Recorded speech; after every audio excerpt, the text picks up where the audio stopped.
February 28, 1984, the Shrine Auditorium in Los Angeles. By the time the final award was announced, Michael Jackson had won 8 Grammy Awards in a single evening, shattering records that had stood for nearly 2 decades. But the numbers only tell part of the story. That night didn't just crown a winner. It redefined what was possible for a black artist in America, transformed the entire music industry's power structure, and marked the precise moment when Michael Jackson stopped being merely famous and became mythological. Let's break down everything that happened that night and why music has never been the same since. The build-up to Grammy Night 1984 started months earlier when the nominations were announced. Michael Jackson received 12 nominations, the most any artist had earned in Grammy history to that point. The sheer scope of categories demonstrated something unprecedented. Thriller had transcended every musical boundary the industry typically enforced. He was nominated for Album of the Year and Record of the Year, the ceremony's most prestigious categories. But he also appeared in rock categories for Beat It, R&B categories for Billie Jean, and pop categories for the album itself. Quincy Jones received Producer of the Year recognition. Bruce Sweetin got engineering nominations. The Recording Academy was essentially admitting that Thriller couldn't be confined to any single genre. Those 12 nominations sent shockwaves through an industry that had spent decades segregating music along racial lines. Black artists belonged in R&B and soul categories. White artists competed for Album of the Year. That was the unspoken rule, broken occasionally but generally enforced through voting patterns that reflected the Academy's predominantly white membership. Michael Jackson's nominations demolished that structure. Thriller was selling approximately 1 million copies per week at its peak. 7 of its 9 tracks had reached the top 10 on the Billboard Hot 100. MTV, which had refused to play black artists just 2 years earlier, now featured Michael in constant rotation. Radio stations across every format played his music. The commercial success was so overwhelming that the Grammy voters couldn't categorize him away even if they wanted to. But success and recognition are different things. Plenty of commercially successful albums had been snubbed by the Grammys before.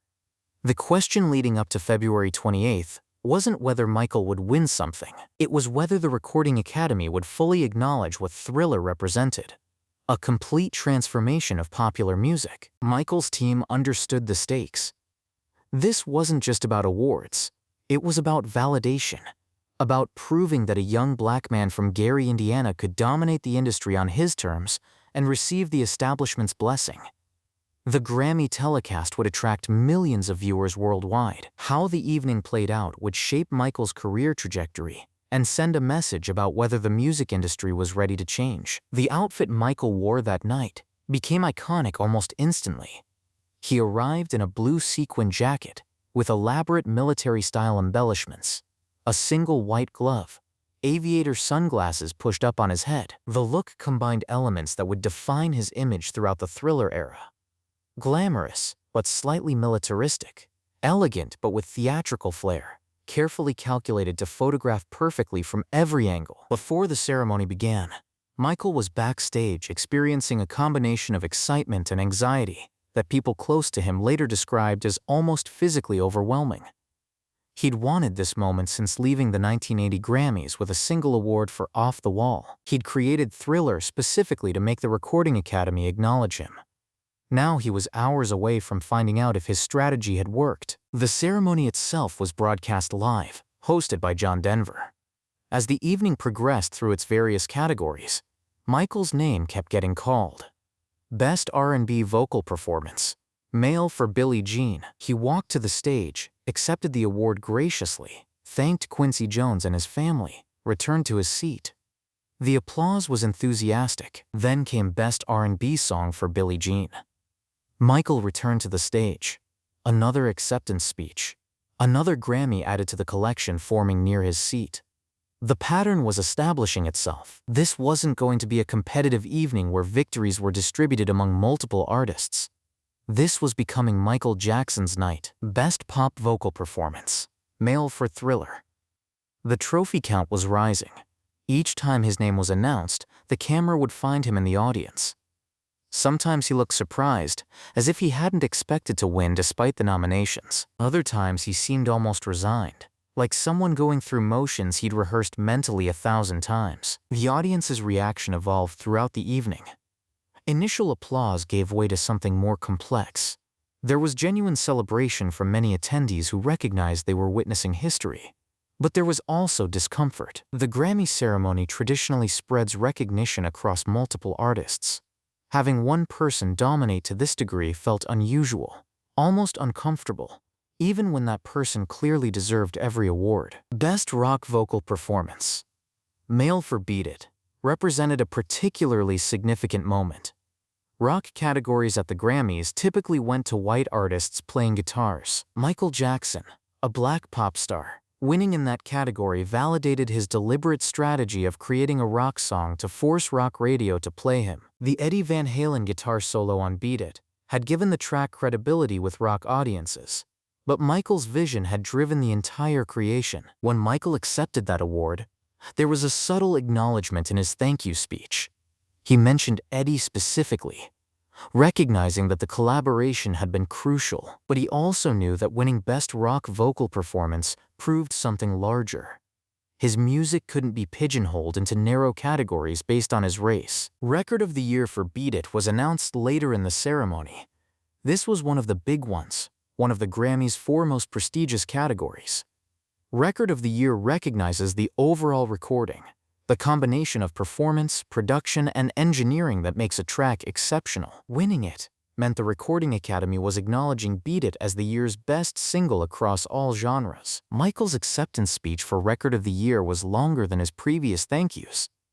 He mentioned Quincy Jones repeatedly, understanding that their collaboration had been essential to Thriller's success. He thanked Bruce Sweetein for the engineering work that made the album sound unlike anything else on radio. He acknowledged his family, particularly his mother Catherine, who was present in the audience beaming with pride. By this point in the evening, the ceremony had essentially become what the Washington Post would later describe as the Michael Jackson show. Other categories existed. Other artists won awards. But the narrative thread running through the entire broadcast was Michael's escalating Grammy count. Television cameras kept cutting to him, documenting his reaction to each announcement, catching moments of genuine emotion breaking through his typically controlled public persona. The biggest award of the evening, Album of the Year, was saved for the end. This is the Grammy that matters most to artists, the one that recognizes a complete body of work rather than a single track or performance. It's the industry saying this album represents the year's pinnacle achievement in recorded music. The nominees for Album of the Year reflected the diverse landscape of 1983's music. The Police were nominated for Synchronicity, a critically acclaimed album that had dominated rock radio. Flashdance, original soundtrack, represented the year's biggest selling soundtrack. Michael Jackson's Thriller competed against these and other strong candidates. When presenter Melissa Manchester opened the envelope and read Thriller by Michael Jackson, the Shrine Auditorium erupted. This was the moment that solidified everything the evening had been building toward. Michael stood, adjusted his jacket, and made his way to the stage one final time. The standing ovation lasted longer than usual. Everyone in that room understood they'd just witnessed the Recording Academy crown someone who would define the decade. Michael's Album of the Year acceptance speech was characteristically gracious. He thanked everyone who'd contributed to Thriller's creation, from the session musicians to the songwriters to the label executives who'd supported the project. He mentioned his brothers, acknowledging his roots in the Jackson 5. He thanked God.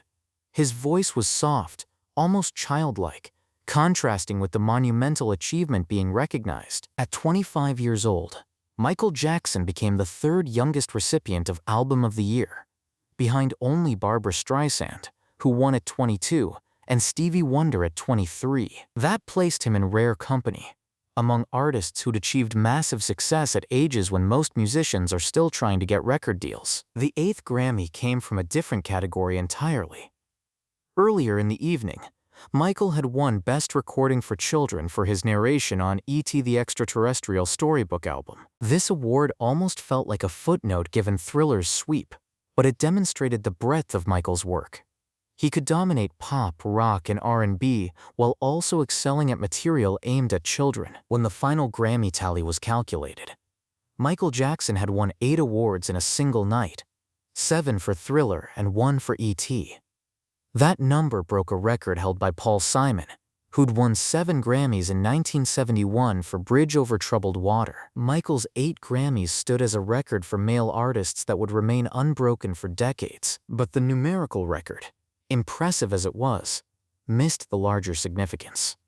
February 28, 1984 marked a fundamental shift in how the music industry operated and who it elevated to its highest positions of recognition. For decades, Black artists had been systematically excluded from the Grammys' top categories. They could win in R&B, soul, and gospel categories, created specifically for them. But Album of the Year, Record of the Year, Song of the Year, those belonged to white artists with rare exceptions. The message was clear. Black music could be acknowledged in separate categories, but it wasn't considered equal to mainstream pop and rock. Thriller's Grammy sweep demolished that system. Michael Jackson had created an album that sold so many copies, dominated so many charts, crossed so many format boundaries that the traditional gatekeepers couldn't maintain their usual voting patterns. They had to recognize him in every major category, because excluding him would have exposed the racism underlying their previous choices. The impact extended beyond Michael's personal achievement. His success that night opened doors for other Black artists. In subsequent years, the Grammys' top categories became more diverse, though progress was slow and incomplete. Prince, Whitney Houston, and other Black artists began receiving recognition in categories that had previously been effectively closed to them. The ceremony also validated MTV's decision to play Michael Jackson videos. When Walter Yetnikoff, head of CBS Records, had threatened to pull all CBS artists from MTV if they didn't add Billie Jean to rotation, the cable channel had reluctantly agreed. Michael's subsequent dominance on MTV, culminating in the elaborate Thriller short film, transformed the channel's audience and programming. Black artists could no longer be excluded based on format claims. Radio experienced similar changes. Rock stations that had refused to play Michael Jackson found themselves forced to add Beat It because their audiences demanded it. Pop stations played every Thriller single in heavy rotation. R&B stations obviously embraced the album. The format boundaries that had segregated radio for decades became more porous, though they never disappeared entirely. But while Grammy Night 1984 changed the industry, it didn't change Michael's internal struggles. People who knew him well reported that after the ceremony, when he returned to his hotel room, he felt empty. Surrounded by 8 Grammy Awards, having achieved the validation he'd sought so desperately, he discovered that external recognition couldn't fill the void inside him. His childhood trauma, the abuse from his father, the loss of normal development, the pressure of being famous since age 5, none of that disappeared because he won Grammys. If anything, the evening's success increased the pressure he felt. Now he'd set a new standard for himself. Future albums would be measured against Thriller's achievement. Future Grammy ceremonies would be compared to this night's sweep. He'd created an impossible benchmark to maintain. The day after the Grammys, media coverage was universal. Michael Jackson dominated newspapers, television news, radio discussions. The image of him accepting 8 awards became iconic. Publications around the world declared him the biggest star on the planet. Thriller's sales accelerated even further. Songs from the album that hadn't been released as singles started getting radio play because demand was so intense. Other artists who'd attended the ceremony gave interviews about the experience. Some expressed genuine happiness for Michael's achievement. Others, more candidly, admitted feeling overwhelmed by watching one person collect award after award. The ceremony had become monotonous in a way. The same name announced repeatedly, the same person walking to the stage, the same acceptance speeches. Industry executives recognized that Michael Jackson had fundamentally altered the power dynamics between artists and labels. Before Thriller, record companies held most of the leverage in negotiations.